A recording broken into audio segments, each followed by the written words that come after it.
Halo guys, kembali lagi di FMT Channel. Jangan lupa subscribe ya.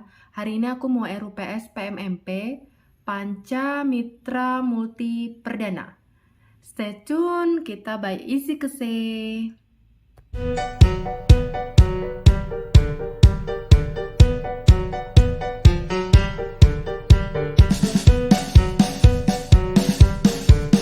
Pemegang saham PT Panca Mitra Multi Perdana Tbk, baik yang hadir secara fisik ataupun secara elektronik melalui isi kese yang saya hormati. Sebagai komisaris utama perseroan yang ditunjuk oleh Dewan Komisaris akan memimpin dan membuka rapat ini. Bahwa untuk dapat diselenggarakannya rapat ini, Direksi Perseroan telah melaksanakan hal-hal sebagai berikut. Maka quorum rapat telah terpenuhi dan rapat dapat diselenggarakan serta mengambil keputusan-keputusan yang sah dan mengikat. Saya dengan resmi membuka rapat pada pukul jam 1.30 waktu Indonesia Barat.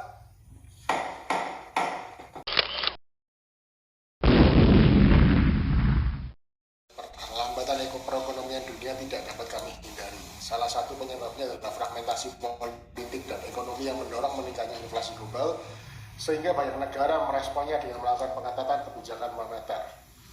Maha Esa karena berkat rahmat dan karunia-Nya, PT Panca Mitra Multi Perdana Tbk dapat melalui tahun 2002 yang penuh tantangan, namun tetap mencatatkan kinerja yang mampu melebihi target. Atas nama direksi, perkenalkan kami menyampaikan laporan kegiatan keuangan dan pencapaian perseroan selama tahun 2022 kepada seluruh pemegang saham yang hadir. Merespon kondisi perekonomian dan tantangan tahun 2022, perseroan terus berusaha mengoptimalkan strategi, khususnya dalam mengendalikan dampak negatif sehingga mampu mencapai target kinerja. Sepanjang tahun 2022, perseroan melakukan berbagai kebijakan untuk meningkatkan daya saing dan nilai jual. Di antaranya membangun pabrik ke-9 untuk meningkatkan kapasitas produksi 40,4 juta Asia sebesar 43,9 juta US dollar dan Eropa sebesar 5,6 juta US dollar. Berdasarkan penjualan ini, perseroan memperoleh pendapatan yang memuaskan dengan capaian 190,7 US dollar atau meningkat 8,5% jika dibanding dengan tahun 2021. Pertumbuhan pendapatan terbesar dapat dari penjualan ke Eropa sebesar 94%, Asia 61,5%, sedangkan ke Amerika mengalami penurunan sebesar 3,3%. Namun demikian, pertumbuhan penjualan juga dibarengi dengan meningkatnya biaya produksi, terutama untuk bahan pokok penjualan, sehingga laba bersih tercatat 7,5 juta US dollar atau menurun dibanding tahun 2021 sebesar 9,3 juta US dollar. Masuk untuk pengembangan packaging innovation.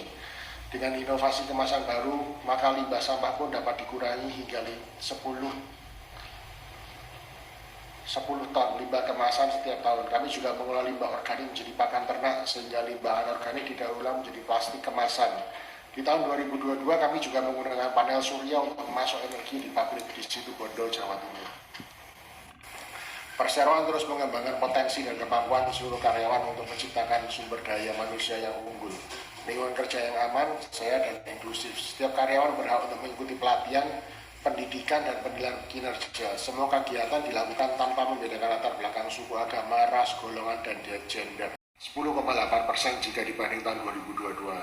Target ini diharapkan dapat tercapai melalui langkah-langkah strategis dan efisiensi. Adapun proyeksi laba bersih di tahun 2003 sebesar 11,5 juta dolar atau bertumbuh sekitar 50% jika dibandingkan tahun 2022. Di sisi lain, perseroan terus berupaya mengembangkan inovasi produk baru guna peningkatan kualitas kapasitas produksi. Selain itu, kami terus melakukan strategi guna mencapai target dan memaksimalkan peluang prospek usaha dengan memperluas konsumen perusahaan atau B2B dan retail e-commerce B2C. Penerapan tata kelola perusahaan. Dewan Komisaris menilai bahwa perseroan telah menerapkan tata kelola perusahaan yang baik, Good Corporate Governance GSG melalui prinsip dasar GSG selama tahun 2000. Mengacu pada meeting hall kese, tidak dapat pertanyaan dari para pemegang saham atau kuasanya yang hadir secara elektronik dan fisik dalam isi kese. Perseroan untuk tahun buku 2022 sepenuhnya untuk memperkuat modal dan sebagai dana cadangan perseroan. Demikian penjelasan ini saya sampaikan. Menyetujui untuk tidak melakukan pembagian dividen kepada para pemegang saham dan menyetujui penggunaan laba bersih perseroan untuk tahun buku 2022 sepenuhnya untuk memperkuat modal dan sebagai dana cadangan perseroan.